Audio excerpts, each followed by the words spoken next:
ಒಟ್ನಲ್ಲಿ ಈಗ ಬಿಕ್ಲು ಶಿವ ಕೊಲೆ ಕೇಸ್ನಲ್ಲಿ 5ನೇ ಆರೋಪಿಯಾಗಿರುವಂತಹ ಶಾಸಕ ಭೈರತಿ ಬಸವರಾಜ್ ಸದ್ಯ ನಾಪತ್ತೆಯಾಗಿದ್ದಾರೆ. ಸಿಐಡಿ ತಂಡ ಭೈರತಿಯ ಜಾಡು ಬೆನ್ನು ಹತ್ತಿದೆ. ಪುಣೆಗೆ ತೆರಳಿರುವಂತಹ ಮಾಹಿತಿ ಕೂಡ ಸಿಕ್ಕಿದೆ.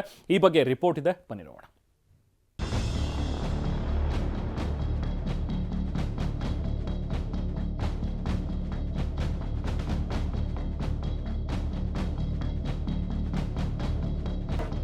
ಬಿಕ್ಲು ಶಿವ ಕೊಲೆ ಕೇಸ್ ಜುಲೈ 15ರಂದು ಬೆಂಗಳೂರಿನಲ್ಲಿ ನಡೆದಿದ್ದ ಈ ಕೊಲೆ ಇಡೀ ರಾಜ್ಯವನ್ನೇ ಬೆಚ್ಚಿ ಬೀಳಿಸಿತ್ತು.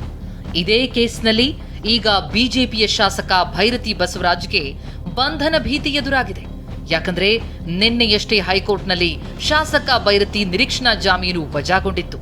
ಹೀಗಾಗಿ ಸಿಐಡಿ ತಂಡ ಯಾವುದೇ ಕ್ಷಣದಲ್ಲಾದರೂ ಬಿಜೆಪಿ ಶಾಸಕನನ್ನ ಬಂಧಿಸಲು ಮುಂದಾಗಿದೆ. ಆದರೆ ಬಂಧನ ಭೀತಿಯಿಂದ 3 ದಿನಗಳಿಂದ ಭೈರತಿ ಬಸವರಾಜ್ ನಾಪತ್ತೆಯಾಗಿದ್ದಾರೆ.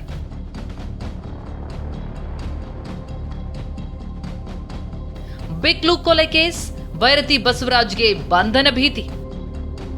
ಬಂಧನ ಭೀತಿಯಿಂದ ಪುಣೆಗೆ ತೆರಳಿದ ಭೈರತಿ ಬಸವರಾಜ್. ಹೌದು, ಬೆಳಗಾವಿ ಅಧಿವೇಶನಕ್ಕೆ ಅಂತ ತೆರಳಿದ್ದ ಭೈರತಿ 2 ದಿನ ಮೊದಲೇ ಅಲ್ಲಿಂದ ಜಾಗ ಖಾಲಿ ಮಾಡಿದ್ದಾರೆ. ಅದಾದ ಬಳಿಕ ಹೈಕೋರ್ಟ್ನಲ್ಲಿ ಅವರ ಅರ್ಜಿ ವಜಾ ಆಗಿದೆ. ಯಾವಾಗ ಅರ್ಜಿ ವಜಾಗೊಳ್ತೋ ಆಗ ಸಿಐಡಿ ತಂಡ ಭೈರತಿಗಾಗಿ ಬೆನ್ನು ಬಿದ್ದಿದೆ. ಆದರೆ ಬೆಳಗಾವಿಯಿಂದ ಬಿಜೆಪಿ ಶಾಸಕರು ನೇರವಾಗಿ ಪುಣೆಗೆ ಹೋಗಿದ್ದಾರೆ ಅಂತ ಹೇಳಲಾಗ್ತಾ ಇದ್ದು, ಪುಣೆಯಲ್ಲಿದ್ದಾರಾ ಅಥವಾ ಅಲ್ಲಿಂದಲೂ ಜಾಗ ಖಾಲಿ ಮಾಡಿದ್ದಾರಾ ಎನ್ನುವ ಬಗ್ಗೆ ಒಂದು ತಂಡ ತನಿಖೆ ನಡೆಸ್ತಾ ಇದೆ. 2 ತಂಡಗಳು ಗೋವಾ ಮತ್ತು ಮಹಾರಾಷ್ಟ್ರದಲ್ಲಿ ಹುಡುಕಾಟ ನಡೆಸ್ತಾ ಇವೆ. ಇಷ್ಟಕ್ಕೂ ಏನಿದು ಪ್ರಕರಣ ಅಂತ ನೋಡೋದಾದ್ರೆ, ಇದೇ ವರ್ಷದ ಜುಲೈ 15ರಂದು ಬೆಂಗಳೂರಿನ ಹಲಸೂರು ಠಾಣಾ ವ್ಯಾಪ್ತಿಯ ಭಾರತೀ ನಗರದಲ್ಲಿರುವ ಬಿಕ್ಲು ಶಿವನ ಕೊಲೆಯಾಯಿತು. ಮನೆ ಸಮೀಪವೇ ರಾತ್ರಿ 8 ಗಂಟೆ ಹೊತ್ತಿಗೆ ದುಷ್ಕರ್ಮಿಗಳ ತಂಡ ಮಾರಕಾಸ್ತ್ರಗಳಿಂದ ಕೊಚ್ಚಿ ಬಿಕ್ಲು ಶಿವನನ್ನ ಕೊಂದು ಹಾಕಿತ್ತು. ಈ ಕೊಲೆ ಕೇಸ್ನಲ್ಲಿ ಶಾಸಕ ಭೈರತಿ ಬಸವರಾಜ್ ಅವರು 5ನೇ ಆರೋಪಿಯಾಗಿದ್ದಾರೆ. ಕೊಲೆ ಆರೋಪಿಗಳಾದ ಜಗ್ಗ, ಕಿರಣ್ ಸೇರಿ ಕೆಲ ಆರೋಪಿಗಳ ಜೊತೆ ಭೈರತಿ ಹಲವು ವರ್ಷಗಳಿಂದ ನಂಟು ಹೊಂದಿರೋದು ಗೊತ್ತಾಗಿದೆ.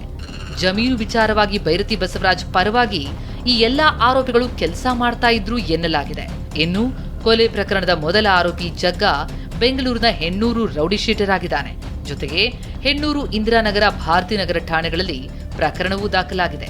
ಇಂತಹ ಹಿನ್ನೆಲೆ ಇರುವ ಜಗದೀಶ್ ಭೈರತಿ ಬಸವರಾಜ್ ಅವರಿಗೆ ಅತ್ಯಾಪ್ತನಾಗಿದ್ದ. ಭೈರತಿ ಬಸವರಾಜ್ ತಮ್ಮ ಜಮೀನು ವ್ಯಾಜ್ಯಗಳನ್ನ ಈ ಜಗ್ಗನ ಮೂಲಕ ಆಪರೇಟ್ ಮಾಡ್ತಾ ಇದ್ರು ಎನ್ನಲಾಗಿದೆ.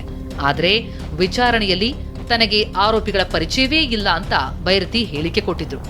ಆದ್ರೆ ಆರೋಪಿಗಳ ಜೊತೆಗೆ ನಿಕಟ ಸಂಪರ್ಕದಲ್ಲಿದ್ದ ಬಗ್ಗೆ ಫೋಟೋ ಲಭ್ಯವಾಗಿದೆ. ಹೀಗಾಗಿ ಭೈರತಿ ಕುಮ್ಮಕ್ಕಿನಿಂದಲೇ ಬಿಕ್ಲು ಶಿವ ಕೊಲೆ ಎನ್ನುವ ಆರೋಪ ಇದೆ. ನಿನ್ನೆಯಿಂದ ಭೈರತಿ ಬಸವರಾಜ್ ಅವರ ಮೊಬೈಲ್ ಸ್ವಿಚ್ ಆಫ್ ಆಗಿದ್ದು, ಅಧಿವೇಶನಕ್ಕೆ ಹೋಗಿದ್ದ ವೇಳೆ ಭೈರತಿ ಎಲ್ಲುಳಿದಿದ್ರು, ಬೆಳಗಾವಿಯಿಂದ ಎಲ್ಲಿಗೆ ಹೋಗಿದ್ದಾರೆ ಎನ್ನುವ ಮಾಹಿತಿ ತಡಕಾಡಲಾಗ್ತಾ ಇದೆ. ಜೊತೆಗೆ ಟೋಲ್ಗಳ ಬಳಿಯ ಸಿಸಿ ಕ್ಯಾಮೆರಾಗಳ ಪರಿಶೀಲನೆ ನಡೆಸಲಾಗ್ತಾ ಇದೆ.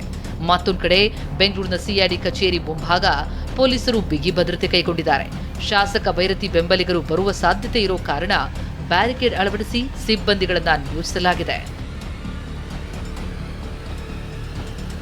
ಶಿವಪ್ರಸಾದ್, ಟಿವಿ9 ಬೆಂಗಳೂರು.